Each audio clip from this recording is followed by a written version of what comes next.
taste of the real world. I got battered on the North Shore. It gave me comfort when I always knew that. You were there for me next door. I lived it hard on the long. Question number 31. Which of the following ordered pairs represent a function? Is it A, this one? Okay, hindi ko nababasahin kasi masyadong marami. B, ito. C, ito. Or D, ito. Katulad lang ito ng way kanina doon sa ating discussion about the table of values. Okay, so I'll give you 5 seconds to answer this question. Okay, my dear math learners, in order for us to tell that a given ordered pairs or a given table of values is a function, we can only choose from one-to-one correspondence or many-to-one correspondence. Okay, so let's check. 1, wait, walang, ayun, may katulad na si 1. Isang number, many ang, 1 to many na ito. So, mali ito. Alright. Ito naman, negative 3. Okay.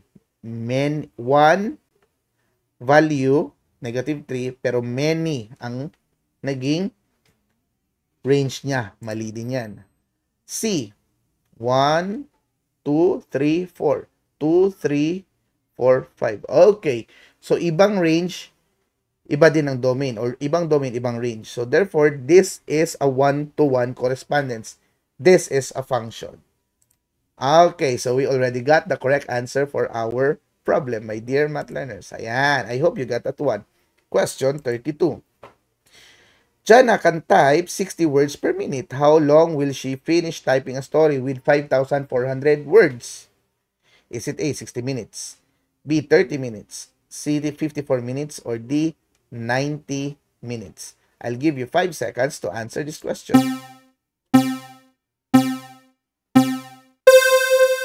Okay, my dear math learners, napakadali lang ng question na ito.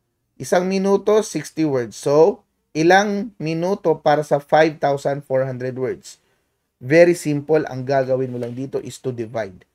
So, 5,400 divided by 60. So, you can cancel 0 and 0 here. 540 divided by 6. That would give you 90. Ayan. Ayun. So, easy na talaga, my dear math learners. So, mali ito sila. Okay.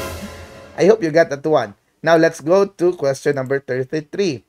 What set of numbers makes up the range of the linear function y is equal to x plus 2 if the domain is 0, 1, 2, and 4. Okay. Is it A, 0, 2, 3, 4, B, 2, 3, 4, C, 2, 3, 4, 6, or D, 2, 4, 6? Okay. Your 5 seconds starts now. Okay. So, as you can see, merong 4 na domain dito. So, of course, we are expecting 4 na range din. So, B and D already is wrong. Okay, I hope you got that one. Now, how do we know the value of our range? So, I told you earlier that the domain represents the x while the range represents the y. So, kung ang x natin dito ay maging 0, so 0 plus 2 tayo dyan. So, the answer is 2. Ito yun. Okay, so therefore, medyo nakikita na natin kung sino tamang sagot dito. Kung 1 naman ang x, 1 plus 2, that is 3. Ito yun. Ayan. So, may sagot na tayo. Ito na yun. Okay. Easy lang ito, my dear math learners. I hope you got that one. Now, let's go to question number 34. What is the domain of the range of the relation shown in figure 1? So, this is the figure 1. Okay? So, is this A? X such that x is the set of real numbers. B, x such that x is greater than or equal to 0.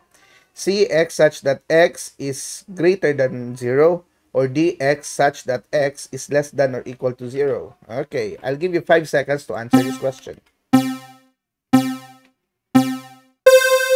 Okay, my dear math learners, napakadali lang ng question na ito. Tingnan natin ang ating graph. So, we have here the Cartesian plane, right? So, yung graph natin nasa first quadrant lang. So, ibig sabihin, it talks about positive x and positive y. So, walang negative, walang negative, walang negative. Okay. So, therefore, malamang mali ang all set of real numbers because Kapag sinabing real numbers, kasali na doon ang negative. Mali yan. So, less than 0, mali din. Less than 0. Ito yun, mali din yun. Okay. So, saan dito sa tama? This is all positive. So, greater than or equal to 0. Ito naman, greater than 0 lang. So, dito kasali si 0. Dito naman, hindi kasali si 0. Now, if we check our graph here, my dear math learner, it started from the origin. Okay, nagsimula siya sa 0, 0 coordinate. So, therefore, is 0 part of the solution? Okay, I hope you got that one. Part siya ng solution. So, therefore, letter B is the correct answer. Okay. Easy, right? Easy lang talaga, my dear math learners. Now, let us go to question number 35. Which of the following statement is true? All equiangular triangles are equilateral. Letter A. B. An acute angle measures 80 degrees. C. Any two lines intersect at the middle. Or D, four-sided polygons are equilateral. Okay, let's give 5 seconds to answer this question. Okay, now, napakadali lang ng statement na to, my dear math learners. First things first, hahanapin natin kung sino ang true sa apat na ito. Ito, malamang-lamang, letter B is the wrong answer. Bakit? An acute angle measures 80 degrees. When we say acute angle, it means less than 90. So, it could be from 1 up to 89. So, hindi lang 80. Mali yan. Ito naman, four-sided polygon. So, lahat ng four-sided polygons daw are equilateral. Meaning, equal lahat ng sides. Eh, ano na lang yung mga rectangle? Ano na lang yung mga parallelogram natin dyan? Okay, so mali din yun. Any two lines intersects at the middle. So, lahat daw ng dalawang side, ng dalawang lines, pag nag-i-intersect, parating nasa gitna. Hindi pwedeng ganito. Hindi pwedeng ganyan. Kailangan gitna talaga. Ayan. Is it correct? No. Okay, so when you say intersect, it doesn't matter kung saan sila nag-intersect as long as tumama sila. Not necessarily doon sa middle. So, mali yan. So, the correct answer is letter A. All equiangular triangles are equilateral. As well as all equilateral triangles are also equiangular. Kasi 60, 60, 60 yun. I hope you got that one, my dear math learners. Lesson in geometry. Okay. Yes. Now, let us go to question number 36. The following conditional are true except, okay. If the measurement of angle A is equal to 109, then it is obtuse. If the measurement of angle A is 50, then it is acute. If the measurement of angle A is 109, then it is a right triangle. If the measurement of angle A is 80, then it is an acute. Okay, napakadali ng question na ito. So, I'll give you 5 seconds to answer. Okay, math learners, paano ito sagutin? Alamin natin kung ano ibig sabihin ng acute. Sabi ko nga kanina, ang acute ay 1 to 89. So, therefore, kung pasok doon ang number na given, tapos sinabing acute siya, then it is true. So, hinahanap natin dito ang false kasi the following conditional are true except. Okay, so except, may except. So, true ito, true din ito. Okay. So, sino ang false? Angle 109, obtuse daw ang tawag. Angle 109, right angle ang tawag. Okay, ano nga ba ang right angle? Okay, very good, my dear math learners. Right angles are angles that has exactly 90 degrees. So, mali ang statement letter C. So, that is our correct answer. Okay. I hope you got that one. Okay. So, I hope you enjoy, my dear math learners. Now, let us go to question number 37. Kyle has already taken 4 quizzes during the past quarter. And she expects to have 1 quiz each week for this quarter. Write a function that shows the relationship between the number of weeks and the total number of quizzes. Okay. So, total number of quizzes, yun yung y. Nasa labas. So, of course, remember, my dear math learners, that y is also represented by f of x. Okay. Is it A, x plus 4, B, 4, C, x plus 1, or D, 1? Okay. I'll give you 5 seconds to answer. Alright, my dear math learners, of course, dito sa choices na ito, pinag-uusapan natin kung saan ang tama mula sa relationship ng x at saka ng y. Remember, the y is the f of x. Ito yun. So, yung x dito, ito yung other variable. So, kung titingnan natin, wala nang other variable ito. B at D, mali na yan. Alright. So, ito na lang dalawa. So, sabi dito, Kyle has already taken 4 quizzes. So, may 4 na siya agad. May plus 4 na. Ayan. So, I already gave you the correct answer and that is letter A. Okay. Easy lang right? ang question na ito. Now, let us go to question number 38. Kyle pa rin. So, Kyle, the same. How many quizzes will Kyle have in 12 weeks? Okay, so 12 weeks. If we can remember, 1 quiz per week. Tama. So, 12 weeks, 12 quizzes yon. Pero remember, okay, that there is also, okay, hindi pa ako nagbibigay ng 5 seconds, nagbigay na ako ng clue. Okay, is it A, 12, B, 16, C, 5, or D, 4? Okay, 5 seconds. Ayan. Ewan, nanonood ba na Sir Ash? Okay. Now, what is the correct answer for this one? Napakadali lang. Yung 12 for 12 weeks, 12 quizzes sa 12 weeks. But because of the 4 na meron siyang already taken, then we can have 12 plus 4 and that is 16. Ayan. So, mali ang ibang sagot. 12, 5, and 4. Mali. Okay, napakadali lang, my dear math learners. Now, let us go to question number 39.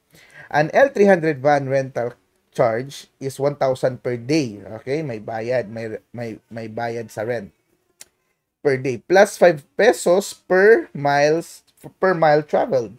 If a total of 300 miles was traveled in a day, how much will the rental company receive as payment? Is it A, 2,000? Is it B, 1,500? Is it C, 2,500? Or D, 3,000? Okay, isip-isip, my dear math learners. I'll give you 5 seconds to answer. Okay, my dear math learners. Of course, meron na agad silang babayaran na 1,000. Okay, isipin nyo na yan. Now, 5 pesos per mile. Yung miles na natakbo nila is 300. So, what we will do here is, we multiply 300 times 5 pesos. So, 300 times 5. That will give us 1,500. Okay. So, 1,500 yung babayaran nila sa per mile. Sa miles, 5 pesos per mile. Plus, yung dagdag sa rental charge na per day, 1,000. So, 1,500 plus 2 plus 1,000. The answer would be 2,500. Okay. So, letter C. Ayan. So, mali ang tatlong ito. I hope you got that one, my dear math learners. And now, let us go to our last question. JM drinks 8 glasses of water a day and the next day he plans to do it again. Write a function showing the relation between the number of days, X, and the total number of glasses of Y. How many glasses of water will JM have consumed in 4 weeks? Okay. So, is it 204 glasses? Is it B, 244 glasses? Is it C, 224 glasses? Or is it D, 240 glasses? I'll give you 5 seconds to answer this question. Okay, my dear math learners, ang sabi dito sa given is 8 glasses per day siya. And then sa next day, ganun pa rin 8 glasses. The next day, 8 glasses. Ang tinatanong dito ay 4 weeks. So, ilang araw ba meron sa 4 weeks? So, sa isang week, meron tayong 7 days. So, sa 7 days, tapos 4 na weeks ang pinag-uusapan, that would be 28 days. So, what we will do is, punta tayo dito. Okay? So, meron tayong 28 days sa 4 weeks na yun, ha? I-multiply lang natin yan sa 8. So, we will have 4 there. Okay, 60 na yan, 64. Then, 12, as 8 times 2 is 16. 16 plus 6, that would be 22. So, the answer for this one is letter C, 224 glasses. Okay, so let's check kung tama ba tayo. Ayan, my dear math learners, tamang-tama nga ang ating kasagutan. So, I hope, my dear math learners, ay marami kayong natutunan sa ating discussion for today. If you do have some questions about our given questions, you can put it in our comment section below. I hope you have a good time and you have learned a lot of things. And hopefully, sa next, you will be prepared for the upcoming examination. This is still your free access YouTube educator, Math Teacher Ash. And always remember, that it is fun to learn mathematics if we are together learning. Thank you so much. God bless and keep safe always. I got a taste of the real world. I got battered on the North Shore. It gave me comfort when I always knew that. I always knew that you were there for me next door. I lived it hard on the long road. I ran through every single zip code. I get lonely, but I